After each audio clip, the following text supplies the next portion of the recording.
Vamos dar continuidade então ao curso dos dons. Estamos fazendo uma análise dom por dom. Agora nós vamos falar da palavra do conhecimento, um dom que popularmente tem sido, erroneamente chamado de dom de revelação, visto que o nome correto é palavra do conhecimento, que traz a lume fatos ocultos através de uma iluminação divina, o que pode levar à verdade bíblica, à atenção da igreja ou revelar fato necessário para uma nova ação. Este dom também é encarado por especialistas como habilidade dada por Deus a quem possui também uma perspicácia maior para a pesquisa e o conhecimento, ou seja, o dom da palavra do conhecimento. Dentro da narrativa bíblica, ele tem duas perspectivas. Pode ser uma iluminação dada pelo Espírito ou pode ser também fruto da pesquisa, tá? No original grego é logos, logos é palavra, gnosis é conhecimento. Seu estudo é muito amplo. Aqui é a leitura do meu livro, agora eu vou ler o que está escrito do meu livro. Tendo duas linhas de pensamento aceitas por boa parte dos historiadores, mais ortodoxos ao texto. Em primeiro lugar, esse dom tem sido definido como a iluminação sobrenatural de algum fato que existe na mente de Deus, mas que o homem, devido às suas naturais limitações, não pode conhecer. E nesse contexto neotestamentário, observados nos ministérios de Pedro, no ministério de Paulo e principalmente no ministério de Jesus, ele pode se manifestar de muitas formas, tá? O nome correto seria a palavra do conhecimento, sem sombra de dúvidas, mas também é visto por um número grande de teólogos e historiadores como uma habilidade dada por Deus a quem possui uma perspicácia maior para a pesquisa e o conhecimento. O dom da palavra da sabedoria, que é dado por Deus a alguns membros do corpo de Cristo para que eles sempre ajam com orientação divina em todas as áreas de sua vida. Quando usado corretamente, esse dom ajuda o seu portador a crescer espiritualmente mediante escolhas que levam à maturidade cristã. A palavra da sabedoria pode ser dividida de duas formas. Em primeiro lugar, é a sabedoria implantada por Deus na vida de uma pessoa para que ela possa aplicar de forma correta todo o seu conhecimento adquirido ao longo de sua caminhada cristã. Como função universal, na falta de sabedoria, somos exortados por Deus a pedi-la.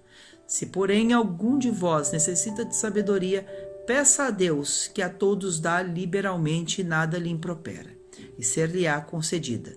Tiago 1, versículo 5. Então, meus irmãos, esse dom da palavra de sabedoria também pode agir juntamente com o dom da palavra do conhecimento. Por exemplo, uma pessoa, o Senhor ilumina a mente de uma pessoa com um fato, que ninguém sabe sobre a vida de uma outra pessoa ou sobre uma situação. Então, a pessoa que é utilizada com a palavra da sabedoria, ele tem que saber a hora certa de chamar aquela outra pessoa para conversar. Por exemplo, popularmente tem acontecido no movimento ultrapentecostal, uma pessoa é usada por Deus com a palavra do conhecimento e por falta da palavra da sabedoria, envergonha as pessoas publicamente, com uma famosa profecia. Então tem que ter esse cuidado, tá? Em segundo lugar, esse dom também está aliado à sabedoria humana pela ética da ponderação, na hora de se tomar uma decisão. Mesmo contando com a sabedoria divina, Salomão usou todas as faculdades e sua intelectualidade em suas decisões. Podemos tomar como exemplo o caso das duas mães, que lutavam por uma criança. Usando de paciência e longanimidade, Salomão chegou ao veredito correto, contando com a sabedoria divina e com seu grande conhecimento, tomando uma decisão equilibrada, entregando a criança para a mãe verdadeira.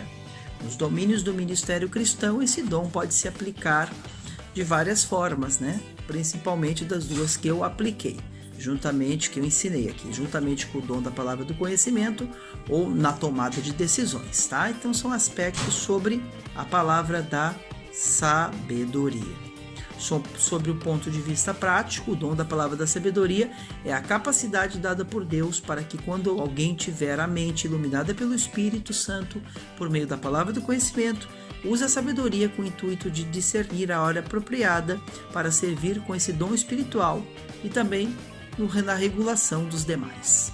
Quando eu digo dos demais dons, uma pessoa utilizada por Deus com um dom, ela tem que ter sabedoria. Por exemplo, você é utilizado por Deus com o dom do aconselhamento, que tem a ver com a exortação. Você vai aconselhar uma pessoa com sabedoria. Você não vai aconselhar com falta dela, né? Com falta de ponderação.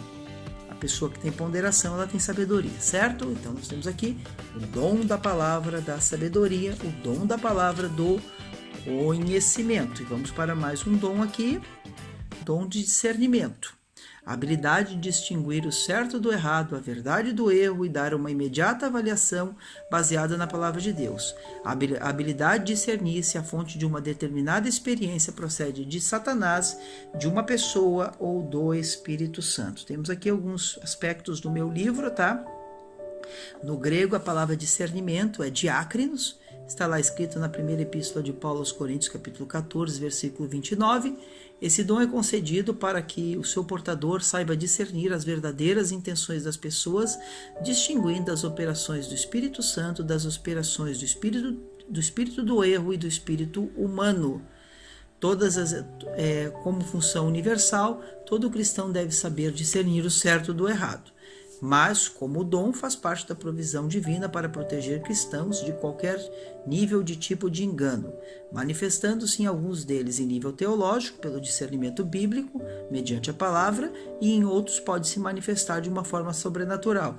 Por exemplo, aqueles que são líderes numa igreja precisam ter discernimento. Aqueles que são líderes em um departamento de uma igreja ou em um ministério precisam ter discernimento. Aquele que prega tem que ter discernimento. Aquele que pastoreia tem que ter discernimento. Aquele que está aconselhando tem que ter discernimento. Qualquer função dentro da casa de Deus exige discernimento. Agora, não necessariamente significa que a pessoa tenha o dom de discernimento de espíritos, tá? Que já foi explicado aqui durante esta pequena aula acerca deste dom, certo, meus irmãos? Também um equilíbrio, tá? Um stop aqui acerca do dom de discernimento de espíritos. Cuidado com a outra espiritualização. Às vezes você olha para uma pessoa, você pensa que tem o dom de discernimento de espíritos, e até tem, mas pode naquele momento ter uma decisão, uma opinião equivocada, uma opinião um pouco radicalizada de algo que você acha, você não concorda com aquela atitude. Aí, por você não concordar com aquela atitude, você internaliza. Aí, quando você vai conversar com a pessoa, você já julga, você já espiritualiza tudo. Como que antigamente pessoas iam na casa de outras, oravam e diziam da seguinte forma: Deus me mostrou que neste livro tem coisa ruim. Olha que absurdo, como se as pessoas não pudessem ler.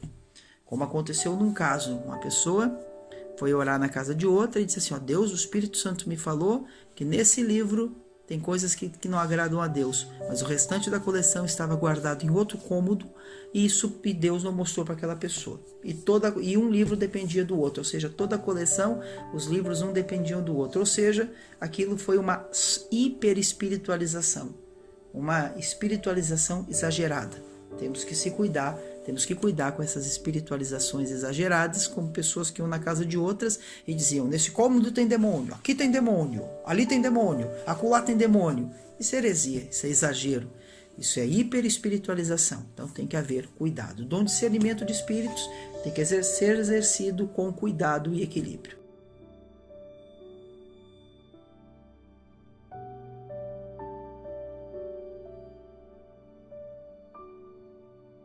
O dom de variedade de línguas é a expressão sobrenatural concedida pelo Espírito Santo em língua ou idioma não conhecido do portador do dom. No original grego, o dom de variedade de línguas significa glossolalia e pode se manifestar na vida de duas maneiras. Primeiro, através de línguas congregacionais. Se alguém fala em línguas, faça-se isso por 2 ou 3 e por sua vez e haja intérprete. 1 Coríntios 14, versículo 27.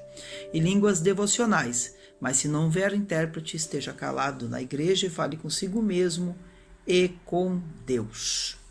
Irmãos, o dom de línguas é um dom muito utilizado nos dias atuais, alvo de muitos debates. Há muitos debates por causa do tema dom de línguas. Dentro do pentecostalismo clássico se defende que línguas é a evidência inicial do batismo com o Espírito Santo. Alguns defendem também línguas como sinal e línguas como dom. Quando eu falo esse alguns, os teólogos, pastores e historiadores do pentecostalismo clássico, ou seja, línguas como sinal, Quando você é batizado com o Espírito Santo, a evidência dentro do pentecostalismo clássico é falar em línguas, e línguas como dom, porque existe relatos de pessoas que receberam o batismo com o Espírito Santo, mas nunca mais falaram em línguas. Ou seja, não receberam o dom de línguas, mas foram batizados com o Espírito Santo e na hora que foram, falaram em línguas. Depois tiveram outras expressões concernentes a esse batismo, como alegria e assim por diante. Não estou falando aqui de unção do riso, tá? Não estou falando disso. Eu estou falando de uma alegria profunda do Espírito Santo. Até porque não existe unção do choro, não existe unção do riso. Isso são manifestações pessoais de cada um de nós. Uns na presença de Deus choram, outros podem rir, outros podem sentir uma alegria profunda no aspecto humano. Não estou falando da alegria profunda do Espírito. Isso é algo sobrenatural. Falei de expressões humanas, tá? Como a manifestação é do Espírito, a reação é minha. Voltando ao que eu estava falando, o dom de línguas, então, nós sabemos que na Bíblia ele é ensinado na primeira epístola de Paulo aos Coríntios, capítulo 14, capítulo 13, capítulo 12. No entanto, em Atos dos Apóstolos, nós temos as línguas faladas em Pentecostes, tá? No dia de Pentecostes não houve uma manifestação de línguas sobrenaturais. Lá foram línguas humanas, porque cada um ouviu falar no seu próprio idioma. Ali nós temos o fenômeno da xenolalia e não da glossolalia. Glossolalia, línguas sobrenaturais, que é o que estávamos falando anteriormente. Xenolalia, línguas humanas. Isso foi fenômeno do dia de Pentecostes. Já em Corinto, o termo é glossolalia. Glossolalia não são línguas humanas, tá? Sim, xenolalia. Mas eu estou falando aqui do dom de línguas, tá? Então, o dom de línguas, nós observamos evidências dele à luz do texto bíblico, analisando minuciosamente à luz de 1 Coríntios capítulo 14, o dom de línguas é derramado pela graça de Deus, 1 Coríntios capítulo 12, versículo 31, tendo como principal finalidade a glorificação de Deus, primeira epístola de Paulo aos Coríntios, capítulo 14, versículo 5, a edificação própria, primeira epístola de Paulo aos Coríntios, capítulo 12, versículo 4, parte A, diferentemente do dom de profecia, que edifica a igreja. Por exemplo, alguém utilizado por Deus em línguas, fala alto, outro interpreta, se torna possivelmente uma profecia. Então, meus irmãos, temos aqui o dom de línguas. A língua estranha edifica apenas a quem fala. Quando oramos em línguas ou falamos conosco, não existe a necessidade de interpretação, pois o texto é bem claro, falando consigo mesmo e com Deus. 1 Coríntios 14, versículo 28. Deve ser efetuado sempre, claro, com muito equilíbrio, certo? Porque nós vimos que em Corinto houveram alguns exageros por causa do dom de línguas, ok? Então deve ser devemos sempre ter o cuidado com os exageros. Por exemplo, alguém está pregando, você não precisa dar uma rajada de língua estranha alto para, por exemplo, na hora da pregação, quem sabe não é o momento. Talvez você não foi nem dirigido por Deus para isso, é uma questão sua. Porque o volume da voz quem controla somos nós, mas a manifestação e o gozo, logicamente, a gente sente da parte do Espírito, mas o volume da voz quem controla somos nós. Ok, meus irmãos? Aqui o Eurico Bergsten, que fora um dos principais missionários do pentecostalismo clássico, ele tem uma frase muito interessante. Também não é sinal de grande espiritualidade gritar em línguas estranhas durante um culto. A Bíblia diz, falando consigo mesmo e com Deus. Logicamente que no momento de adoração, na hora do louvor, os irmãos celebram mais alto, ali estão todos louvando, estão no momento de entusiasmo, de alegria no Espírito Santo. Mas na hora da pregação é o momento de ouvir a palavra. É porque tem pessoas que, enquanto a palavra está sendo pregadas, elas querem, por exemplo, profetizar para outras na hora do culto. Na hora da pregação, sendo que a maior profecia está lá sendo pregada no púlpito. Certo, meus irmãos? Quando eu falo púlpito, é instrumento de madeira onde vai uma Bíblia em cima, ou os púlpitos mais modernos de acrílico que existem hoje, tá? Temos outro dom, que é o dom de interpretação de línguas, embora que eu já falei pouco sobre ele aqui no primeiro, né? O dom de interpretação de línguas visa a compreensão de uma mensagem transmitida em línguas estranhas ou em outro idioma para que haja a edificação da igreja. A palavra traduzida por interpretação não quer dizer literalmente tradução. Então podemos asseverar que o dom de interpretação não traduz palavra por palavra, mas sim os propósitos de Deus. De acordo com o ensino bíblico, deve haver a manifestação desse dom quando uma pessoa fala ou quando uma mensagem profética é comunicada em formas de mistérios espirituais, ou seja, línguas estranhas. Segundo o apóstolo Paulo, quem fala em línguas deve orar para que possa interpretá-las. Então, meus irmãos, temos o dom de interpretação de línguas. Paulo deixa claro que as línguas devem ser praticadas de uma forma devocional, ou seja, pessoal, e não proibiu falar em línguas. Primeira epístola de Paulo aos Coríntios, capítulo 14, versículo 39. Mas no exercício do culto público deve haver sempre ordem. Contudo, prefiro falar na igreja 5 palavras com meu entendimento para instruir outros, a falar 10.000 palavras em outra língua. Então, em Corinto, a gente sabe que havia alguns excessos, sem sombra de dúvidas, tá? Esse é o contexto da igreja de Corinto. Há também alguns excessos em igrejas ultrapentecostais, que às vezes acontece o caso de ter 20 profecias no culto e 5 minutos de pregação. Estou dando só um exemplo. Numa reunião, se alguém falar alto em línguas, tá? Deve haver o quê? É importante, né? No momento de celebração, as pessoas, elas adoram, elas celebram sem sombra de dúvida.